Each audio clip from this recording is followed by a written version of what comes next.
what I thought was GMAT is a really easy exam to crack. Mm-hmm. So self-study is enough.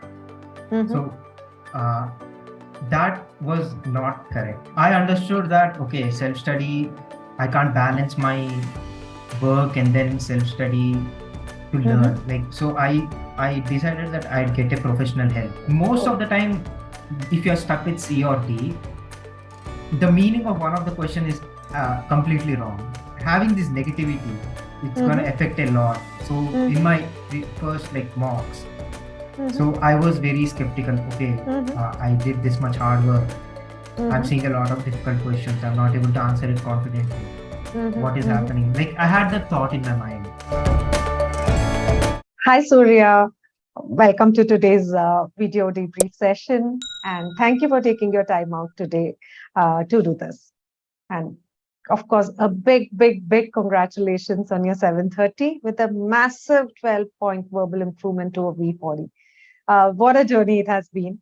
So, looking back at it, Surya, is there any one thing that particularly stands out, which just tells you that, yes, this is something that I did right, and that's why, I could get to this score.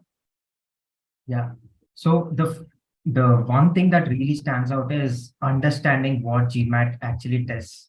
Mm-hmm, So this is like a very big key takeaway during my mm-hmm, preparation stage. mm-hmm, So once I understood what GMAT tests me, so it mm-hmm, tests on meaning, not on grammar, mm-hmm, on understanding the reasoning.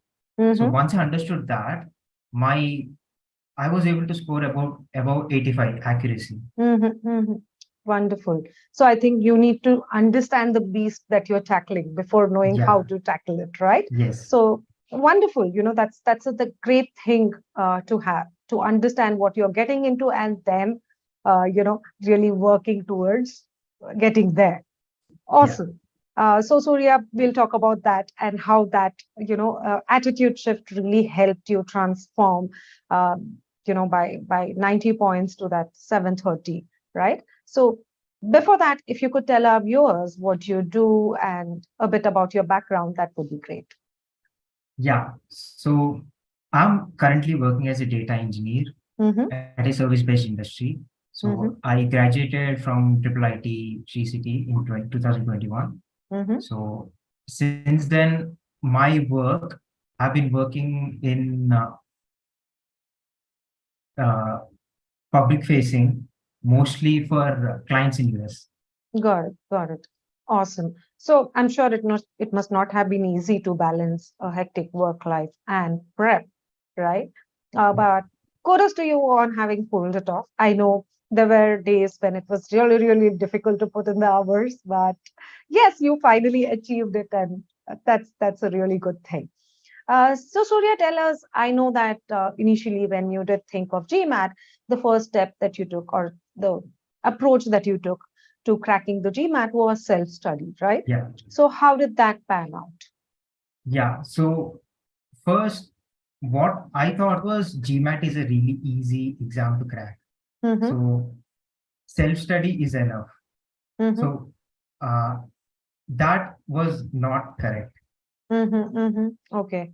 So what were the challenges that you faced during self-study? As in, I'm sure one would have been definitely balancing your work with Yeah. getting that motivation to pick up the book and study. But what else were the Yeah. challenges?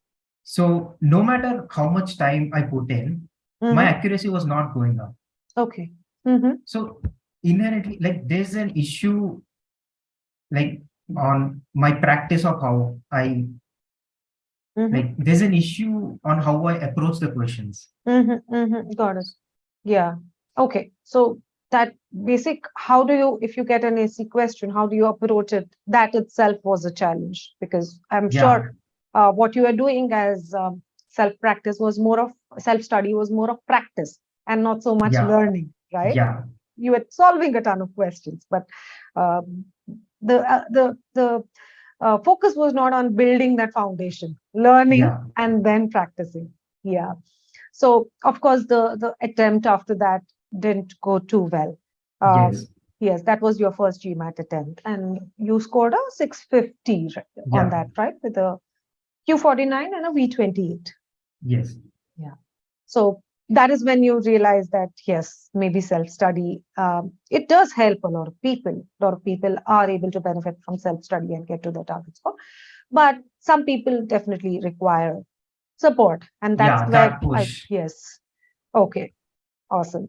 So, Surya, tell me, once you decided that maybe self-study wasn't something that you could really leverage to get there. So how did you go about selecting the ideal kind of a course for you? Yeah, so I understood that, okay, self-study, I can't balance my work and then self-study to Mm-hmm, learn. Like, so I decided that I'd get a professional help. mm-hmm, mm-hmm, So I started reviewing, uh, I started reading reviews mm-hmm, and doing my own research. And mm-hmm, I started looking at all other platforms. So, and I mm-hmm, decided on what, according to me, gave mm-hmm. me the most big, like, best ROI, like return on investment. Got it, And got then it. I selected e-GMAT. Okay, awesome. Really happy to have you on board. And yeah, it's great that you were able to get to your target score using the course, right? So awesome. So now that you came on board, so can you know that from a V28, you took your verbal all the way to a V40. It's a massive, massive 12-point improvement. And I'm sure there were challenges, along the way. But let's talk about this 12-point verbal improvement journey. So, how did you go about really now tackling the verbal subsections? We can take it one subsection at a time. Let's start with SE. So, what was your previous approach to SE, or what were the challenges that you faced, and how did you really go about now building it up to that 90th percentile kind of an ability in SE? Yeah. So what I thought SC was basically tested my grammar, Mm-hmm, mm-hmm, which is wrong. Like when I go to grammar, like when if I questions on the range of V30 to V35, there are mm-hmm, multiple questions correct whose grammar is correct. mm-hmm, So that is a wrong approach. mm-hmm, So mm-hmm. then I shifted to meaning based approach. Got it, got it. Okay. So how easy or difficult was it to change your approach in SC? Yeah, with practice it was very easy. Like at starting it took me 2 minutes to solve a question. Mm-hmm, With mm-hmm. practice I was able to solve it within 1 minute and 30 seconds. Okay, okay. So doing this approach not only helped you improve your accuracy, but also reduce your timing, is Yes. what you say. And how about your confidence? As in, were you now confident Oh, that my yes, confidence shot up. is it? Yeah, Okay, very much. okay. So you were able to pinpoint the right answer choice with that, confidence that I know this is right. Yeah, Okay. yeah. I got to know, okay, this kind of question, this is this part of the question is wrong. So correct Mm-hmm. answer should have this. Okay, So okay, after okay. understanding the meaning, Mm-hmm. going through the options, I was easily able to eliminate all the wrong answers. That's awesome, right? Because I think one of the challenges that a lot of students face is getting stuck between two answer choices, or you know, that last Yeah, minute dilemma that one has between, okay, should I go with C or should I go with D? So that was solved, right? yeah. Most Oh. of the time, if you're stuck with C or D, the meaning of one of the question is completely wrong. Mm-hmm, mm-hmm. Okay. So that is Yeah, where, so huh, yeah, so it's very important to understand meaning. Like I can't stress this enough. It's really important. okay, that's very good, and I'm really happy that because I have seen the data, right? The data really it points to that you improve to that from a 50th percentile kind of an ability in SC, you really jump to that 90th percentile ability.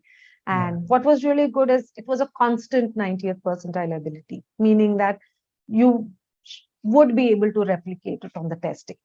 yeah, It was not like one day it spiked and then it fell. So that's really, really great. So now let's talk about CR. you know yeah, CR is a subject that I think either people are too good at it, or you know yeah. that's a weakest area kind of a thing. People dread it. So where were you in terms of CR? CR, like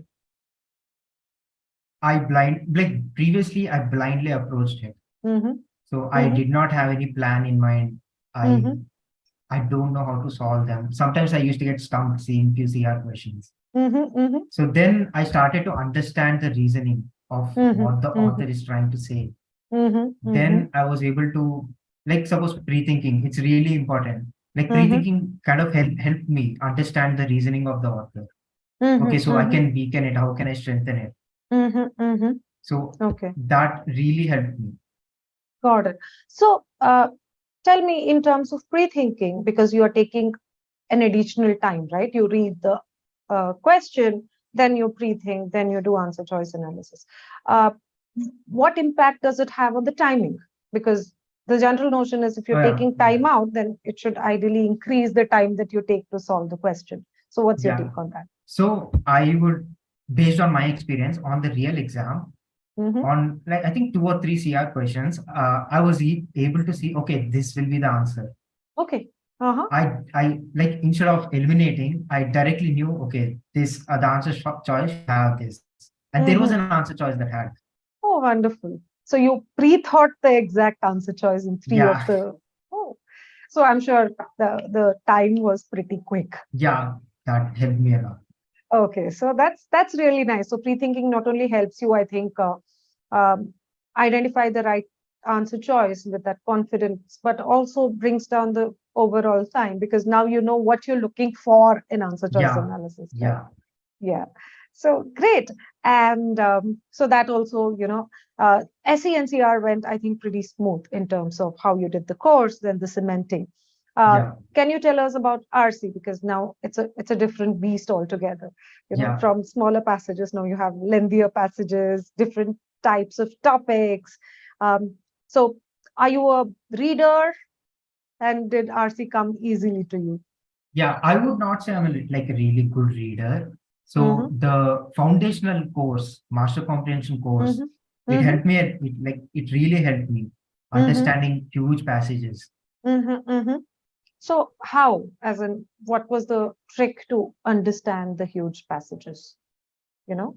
Uh, Yeah, you stop frequently, mm-hmm, understand what the author is saying, kind mm-hmm, of think in front, like what mm-hmm, could be, what mm-hmm, like what can the author say next? mm-hmm, mm-hmm. Easy Okay. giving examples. If there's a research in the first para, in the Mm-hmm, second para, there could be a counter research or there could be an example. mm-hmm, mm-hmm. Okay. Like I think understanding those kind Mm-hmm. of helps you, like how the passage is flowing. Got it. So Yeah. you're not only reading and comprehending, you're also trying to predict what the author might tell in the Yeah. coming passage. Okay. Uh, shouldn't that be taking too much time? Yeah, with practice, it Mm-hmm. is like it works in back of your head with practice, I would Mm-hmm, say. mm-hmm. Okay. So you're not doing it consciously, but more intuitively. Yeah, Okay. And that really helps you solve that RC passage in 6 to 7 minutes, I'm sure, yeah, yeah, along with the answer choices. Great. So that's awesome. And I know for a fact that you used a lot of Scholarinium, which is the question bank at e-GMAT. So, yes, tell me what are the features in Scholarinium that you leverage? Because stage one, which is wherein you laid the foundation, really got you to that 68, 78 percentile ability. And how did you leverage Scholarinium to really transform it then to that 90th percentile ability?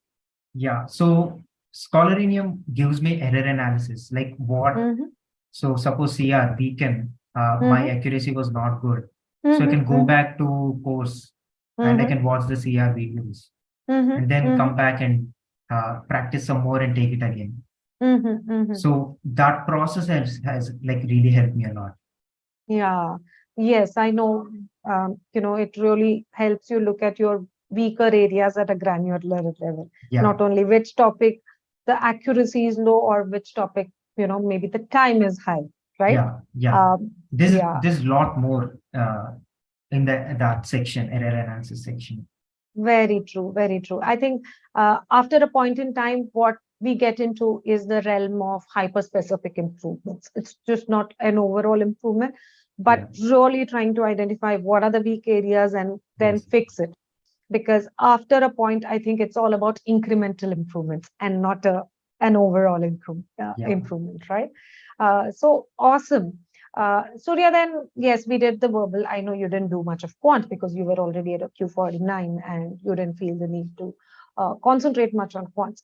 So we got into the stage of mocks, right? Yeah. Um, they didn't go too well initially. So Yeah. can you tell us what were the challenges that you faced and how you finally overcame those challenges?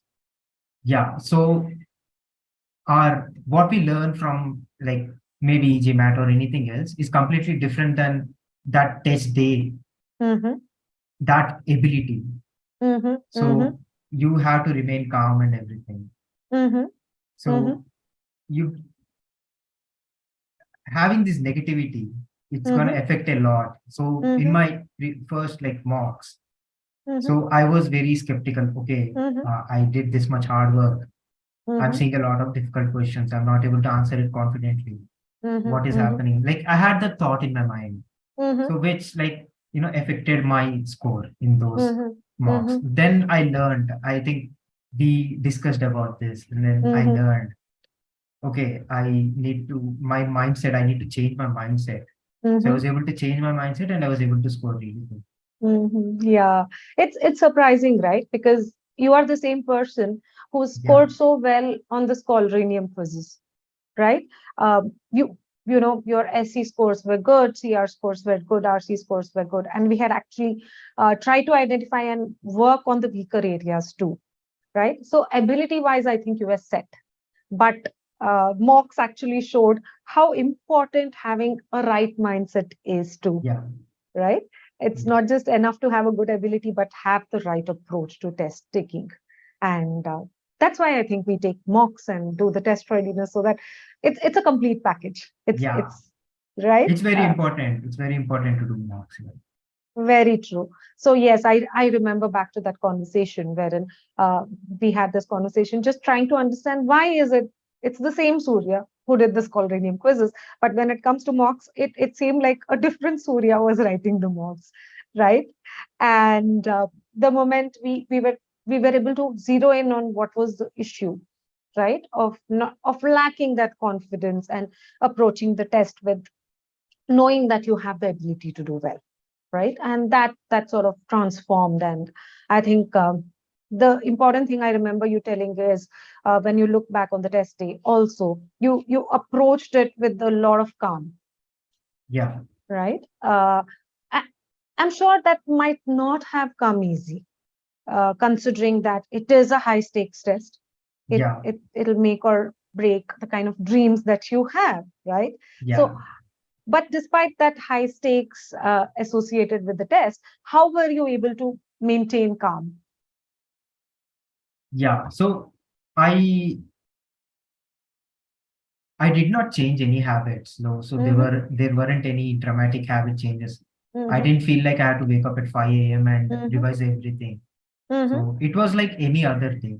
mm-hmm, mm-hmm, So and then I followed like good practices, drink plenty of water, mm-hmm, be calm, and even if sometimes I felt okay, this is kind of worrying me. I tried to go out for a walk in the morning. So my mm-hmm, exam was in the afternoon. So mm-hmm. morning I went for a small walk. Okay, that's so you just try to maintain business as usual kind of a Yeah, scenario. Okay, yes, yeah. And I remember in your previous exam, you said that you didn't sleep well or you woke up early to read more, yeah, yeah, right? Okay, so here you did not do that. yeah, Okay. So yeah, so I think it's a complete package, right? As you said. First, build your foundation. Second, practice. Once you yeah, build your foundation is when you practice. And then work on your right mindset and test taking ability. And have the right approach to the test on the DD. yes, Yes. So all these things form that complete package that then finally gets you to your target score, right? Uh, Great. I'm really happy that it paid off in the end. You know, yeah, uh, it didn't come easy. There were challenges, off days when you really couldn't prep. I remember this one time. You had gone to a place wherein the internet connectivity was so low that uh, Yeah, you couldn't prepare for quite some time or check back in, right? So I'm really glad you overcame all these challenges, and now you have a score that'll give you a fighting chance to get into the schools that you want to get into. So, you know, congratulations again. So, thank you. as a part of you've been there, done that, So, do you want to give other GMAT aspirants out there some important tips that will help them really get to their dream scores and overcome the challenges that they might be facing in this journey? Yeah, so the basic ones are like not to be discouraged easily. Mm-hmm, So mm-hmm, for me personally, there was a long time where my score plateaued. hmm. Yeah. So then, okay, then I understood my methodologies were not correct. Mm-hmm, Then I changed the methodology, and then I saw a really significant jump in the score. mm-hmm, mm-hmm, So I would say don't be easily discouraged. mm-hmm. Of course, and hard work also. With that Yeah. hard work, and then yeah, follow test taking uh, these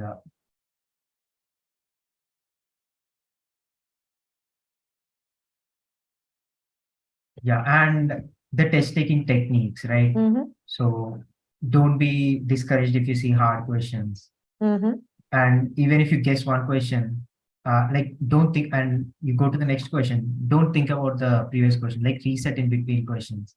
mm-hmm, mm-hmm. These are like really important takeaways that I observed in my preparation. Awesome. Yes. Finally, that is the seasoning that brings everything together, right? So great. So, Surya, thank you again so much for taking your time out. I know it is a Sunday, but still, you've taken your time out on one day that you get off from your busy working schedule. So, thank you so much for this, and congratulations again, and all the very best for the upcoming application cycle and the admission cycle. Thank you so Thank much. you. Thank you. Bye.